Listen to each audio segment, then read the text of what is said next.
শিক্ষাক্ষেত্রে বিরাজমান সরকারি বেসরকারি বৈষম্য দূর করার লক্ষ্যে শিক্ষা ব্যবস্থা জাতীয়করণ, ঈদুল আজহার আগে শতভাগ উৎসব ভাতা, পূর্ণাঙ্গ বাড়ি ভাড়া ও চিকিৎসা ভাতা প্রদান সহ 11 দফা দাবি জানিয়েছে বাংলাদেশ শিক্ষক সমিতি।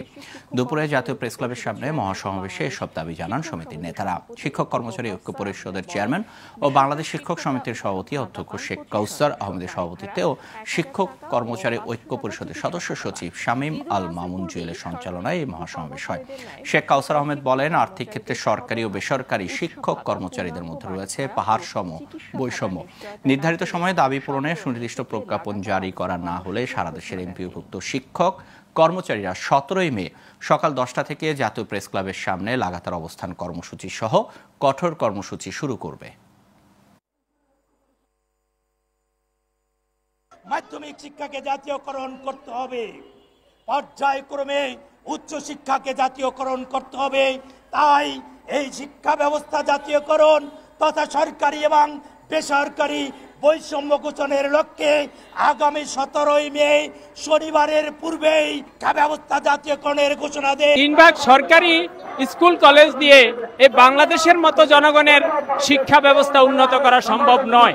একমাত্র শিক্ষক সমাজ যাদের বেতন নিয়ে সমস্ত পত্রিকায় নিউজ হয়, আমাদের খুব লজ্জা লাগে। আজকে স্বাধীনতার 55 বছর পরেও সেকেন্ডারি লেভেলটা জাতীয়করণ হয় নাই, এটা এই জাতির জন্য খুবই দুঃখজনক। একটা দেশের আমরা জানি শিক্ষকরা হচ্ছে মেরুদণ্ড, আজকে সেই দেশে শিক্ষকরা এত নিগৃহীত।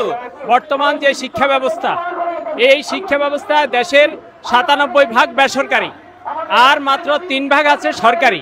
কিন্তু এই 3 ভাগ সরকারি স্কুল কলেজ দিয়ে এই বাংলাদেশের মতো জনগণের শিক্ষা ব্যবস্থা উন্নত করা সম্ভব নয়।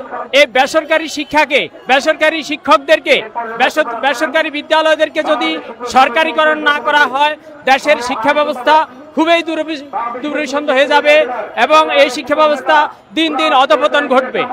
এবং এই বেসরকারি শিক্ষকদের জীবন মান উন্নত না করলে তারা সঠিকভাবে পাঠদান করতে পারবে না, কারণ তাদের অর্থনৈতিক চাহিদা খুবই সীমিত। তাদের এই চাহিদা থাকা সত্ত্বেও তারা ঠিকমতো বেতন পাচ্ছে না এবং তাদের যে ন্যায্য পাওনা, এই পাওনাগুলো পাচ্ছে না। বেতন স্কেলও তাদের খুব কম। এই সব বৈষম্যের কারণে আমরা আজকে এখানে দাঁড়িয়েছি। শিক্ষকদের পেটে যদি ভাত না থাকে, কখনো এই জাতি উন্নত হওয়া সম্ভব নয়। এবং তারা তাদের এই কষ্ট নিয়ে যারা স্কুলে পাঠদান করে, তাদের মধ্যে সব সময় অর্থনৈতিক একটা চাপ থাকে। এই অর্থনৈতিক মানসিক চাপের কারণে তারা সঠিকভাবে ক্লাস নিতে পারে না। আসলে অনেক স্বপ্ন নিয়ে এই পেশায় আসছিলাম। আমরা যারা তরুণ শিক্ষক, আমরা এই পেশায় এসে এখন পুরোপুরি হতাশ। আসলে একটা দেশের আমরা জানি শিক্ষকরা হচ্ছে মেরুদণ্ড, আজকে সেই দেশে শিক্ষকরা এত নিগৃহীত এবং সরকার যেই আসে সেই এসে শিক্ষকদের নিয়ে অনেক বড় বড় কথা বলে, কিন্তু আমাদের জন্য আসলে কেউ কোনো কাজ করে না। আমি শুধু বাগেরহাট থেকে আসছি, আজকে আমাদের এখানে আসার কথা ছিল না। আজকে আমাদের যারা এখানে মুরব্বীরা আছে তাদের দেখে আমরা শিখছি, ছোটবেলা থেকে আমরা শিক্ষা নিছি। এবং আজকে যে আমাদের প্রধানমন্ত্রী, প্রধান উপদেষ্টা, তারাও তো একসময় ছাত্র ছিল।